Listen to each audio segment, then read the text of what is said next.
1,000 Friends of Oregon is urging legislators to vote no on House Bill 2001.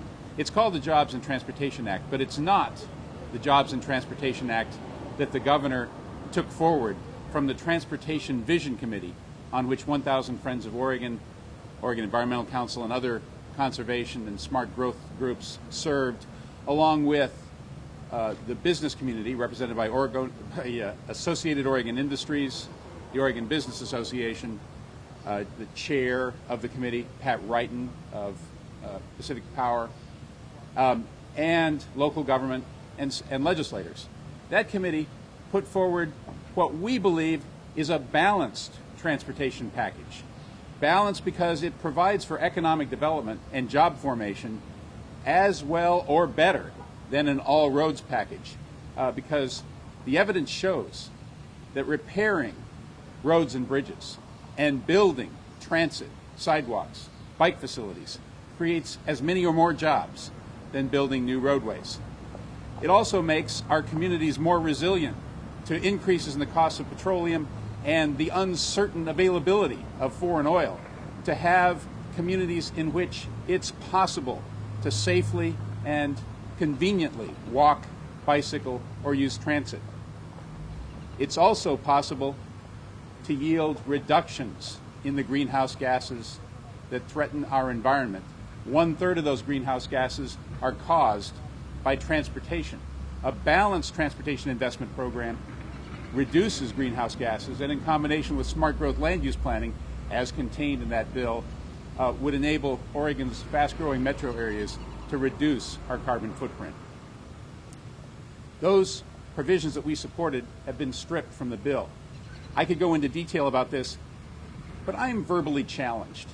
So I asked my colleague, Steve Novick, who has a firmer command of the English language and a better ability to display points in an understandable way, to take over and describe the changes that have occurred that make it impossible for us to support the bill as it now stands. Steve? The governor's Transportation Vision Committee, which, as Bob said, was composed of business leaders and other good folks across the political spectrum, said that we should increase the designation of road funds for bicycle and pedestrian purposes from 1 to 1.5%. The bicyclists and the pedestrians have been taken out of the basket. The Transportation Vision Committee said that every major metropolitan region in the state should have a transportation and land use plan to reduce its global warming causing emissions from transportation and save the polar bear. The polar bear has been taken out of the basket. The Transportation Vision Committee said that all federal surface transportation program money should go to eligible multimodal investments to transit. That would have been about $40 million. That has been cut down to $24 million. And the original bill, as was proposed this session, the governor's bill, allocated $35 million in funds to the Amtrak Cascades train. That's been taken out of the basket. What we have left, my friends, is a basket of asphalt. But even if you don't care about any of this environmental stuff, even if you think the environment is a communist plot, even if you have a dartboard with a picture of Al Gore on it, you should still oppose this new basket. The governor, up until a couple of weeks ago, said that he would veto any transportation bill that had legislative earmarks. Now we have, in this bill, $960 million of earmarks. These are pig ears, by the way. This raises significant concerns about whether public money is being spent based on sound transportation policy decisions or based on political muscle. One earmark stands out above all. The Newburgh-Dundee bypass for $150 $192 million.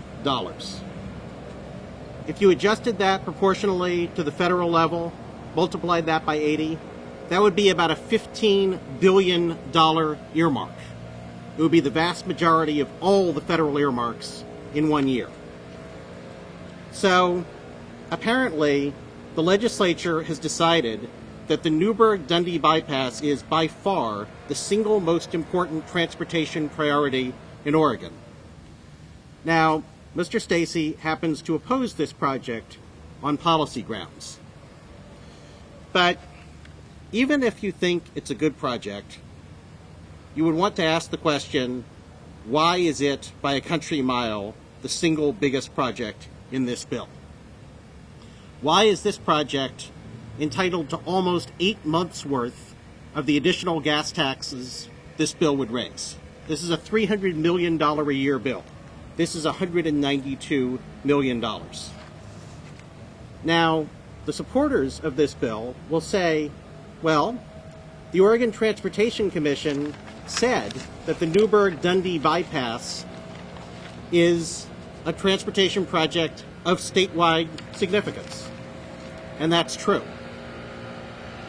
But the Transportation Commission also identified the I-5 Delta Park project with a price tag of $96 million in the Portland area as a project of statewide significance. But there is no Delta Park earmark. The Transportation Commission identified the I-5 Highway 99 connector with a price tag of $2.1 billion as a project of statewide significance. But there is no I-5 Highway 99W connector earmark. The Transportation Commission identified the I-5 I-84 interchange project with a price tag of between $780 million to $1.3 billion as a project of statewide significance. But there is no I-5 I-84 earmark.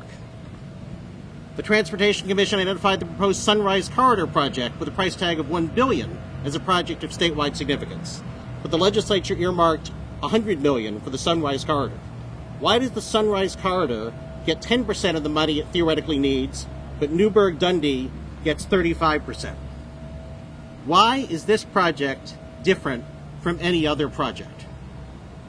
In the absence of legislative leaders stepping up to explain why the Newburgh-Dundee bypass is the single most important transportation project in Oregon, we are left to speculate.